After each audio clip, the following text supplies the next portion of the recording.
Hello, Matujima, and you're watching Hornbill TV. In the year 2003, Kamala Harris, an underdog candidate, won the district attorney election for the city of San Francisco. This victory marked the beginning of a political career that would be anything but easy. Kamala Devi Harris was born in 1964 in Oakland, California. Her mother hailed from India, while her father, Donald Harris, was from Jamaica. She grew up in Berkeley, California, where her parents, both academics and activists, raised their children within the civil rights movement. And they were born half a world apart from each other. My father, Donald, came from Jamaica to study economics. My mother, Shamala, came from India to study the science of fighting disease. They came here in pursuit of more than just knowledge. Like so many others, they came in pursuit of a dream. And that dream was a dream for themselves, for me, and for my sister. Harris graduated from Harvard University in 1986. She then graduated from law school from the University of California, Hastings in 1989, and public service was her calling. After serving 7 years as the District Attorney of San Francisco in 2010, she was elected Attorney General for the state of California.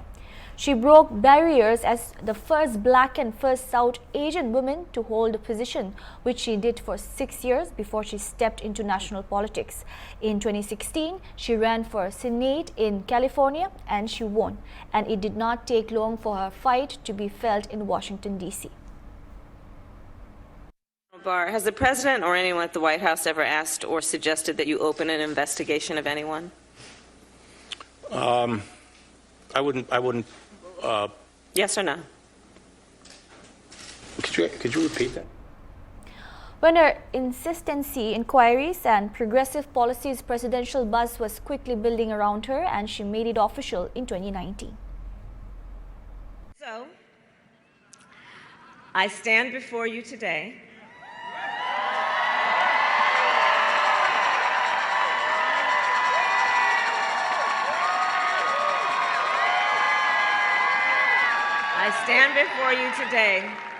clear-eyed about the fight ahead and what has to be done. With faith in God, with fidelity to country, and with the fighting spirit I got from my mother,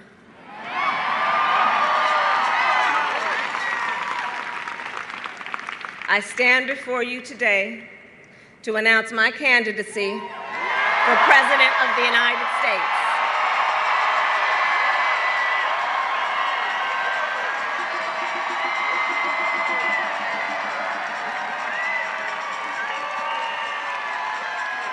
Her announcement rally in Oklahoma rallied more than 20,000 people, and her campaign quickly gained momentum. Harris' most notable moment came during a primary debate with Joe Biden over his opposition to federally mandated busing. I will say also that in this campaign, we've also heard, and I'm going to now direct this at Vice President Biden, I do not believe you are a racist. And I agree with you when you commit yourself to the importance of finding common ground. But I also believe, and it's personal, and I was actually it was hurtful to hear you talk about the reputations of two United States senators who built their reputations and career on the segregation of race in this country. And it was not only that, but you also worked with them to oppose busing. And, you know, there was a little girl in California who was part of the second class to integrate her public schools. And she was bused to school every day. And that little girl was me. So I will tell you that on this subject, it cannot be an intellectual debate among Democrats. We have to take it seriously. We have to act swiftly. As Attorney General of California, I was very proud to put in place a requirement that all my special agents would wear body cameras and keep those cameras on. Senator Harris, thank you. Vice President Biden, you have been invoked. We are going to give you a chance to respond. Vice President Biden.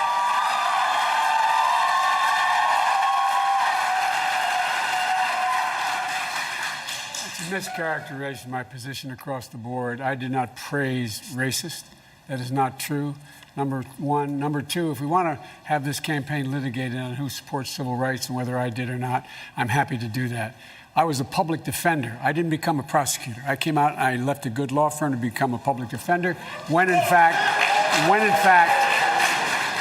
my city was in flames because of the assassination of Dr. King.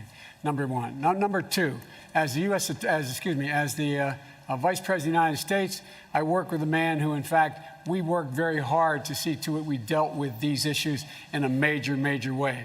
The fact is that in terms of busing, the busing, you would have been able to go to school the same exact way because it was a local decision made by your city council. That's fine. That's one of the things I argued for, that we should be breaking down these lines. But so the bottom line here is, look, everything I've done in my career, I ran because of civil rights. I continue to think we have to make fundamental changes in civil rights. And those civil rights, by the way, include not just only African Americans, but the LGBT community. But Vice President Biden, do you agree today that you were wrong to oppose busing in America then? No. Do you agree? I did not oppose busing in America. What I opposed is busing ordered by the Department of Education. That's what I opposed. Well, there was a failure of states to integrate public schools in America. I was part of this. But her campaign soon began to stall. Her record as a prosecutor in California at times was at odds with the direction of the party. And before long, the momentum she has was gone. But also with deep gratitude that I am suspending our campaign today.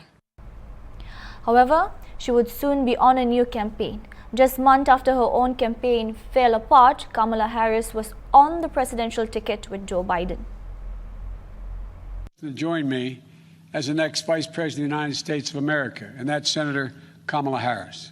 Kamala Harris! I accept your nomination for Vice President of the United States of America. And in November of 2020, Joe Biden was elected as the 46th president, with Kamala Harris making American history as the first female Black and South Asian vice president. We did it, Joe. You're going to be the next president of the United States.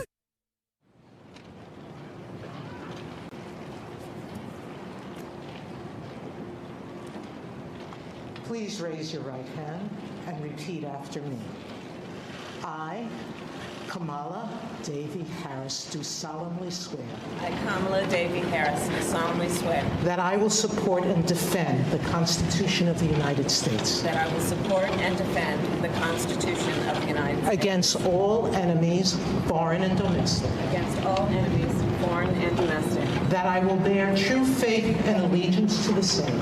that I will bear true faith and allegiance to the same, That I take this obligation freely, that I take this obligation freely, without any mental reservation or purpose of evasion. without any mental reservation or purpose of evasion, That I will well and faithfully discharge that I will well and faithfully discharge the duties of the office on which I am about to enter. the duties of the office upon which I am about to enter. So help me God. So help me God.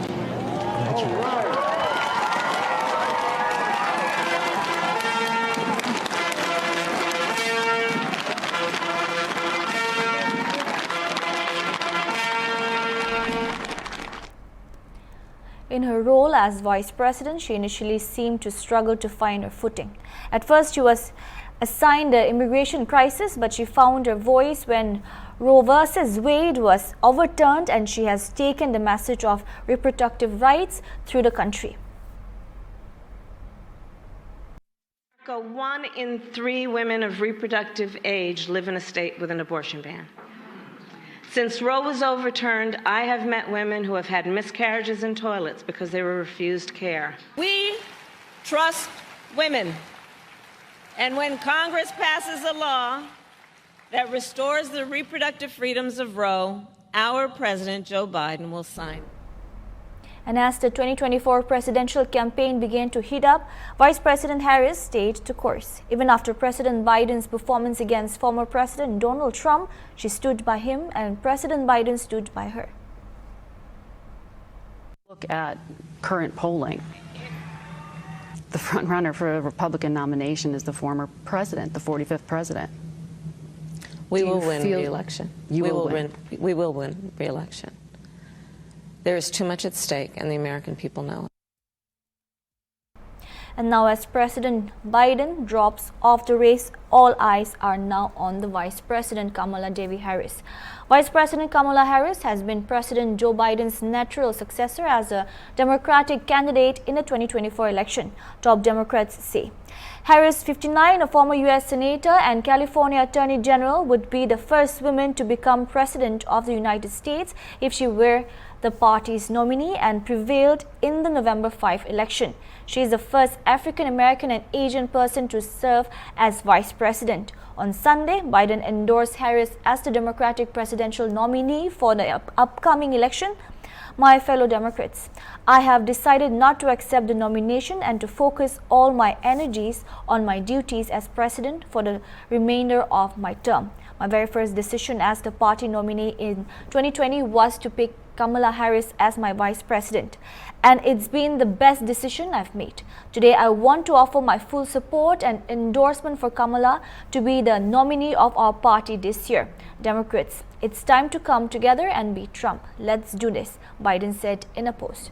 Kamala's 3.5-year White House tenure has been characterized by a lackluster start, staff turnover, and early policy portfolios, including migration from Central America, that did not produce major successes. As recently as last year, many inside the White House and the Biden campaign team privately worried Harris was a liability for the campaign. The situation has changed significantly since then, Democratic officials have said, as she stepped forward on abortion rights and courted young voters. Now let's see what do polls suggest for Harris. Recent polls indicate that Harris might perform better than Biden against Trump, the Republican candidate, although it would still be a close race. Influential Democrats, including U.S. Representative Jim Clyburn, a key figure in Biden's 2020 victory, Republican Gregory Meeks, a senior member of the Congressional Black Caucus, and Summer Lee, a House Democrat from Pennsylvania, have suggested that Harris is the best choice to lead the ticket. House Minority Leader Hakeem Jeffries has also privately conveyed this sentiment to lawmakers. According to a congressional aide, additionally, some on Wall Street, a significant Democratic fundraising hub, are beginning to favor Harris. Despite this support, a majority of Americans view Harris negatively, similar to their views on both male presidential candidates.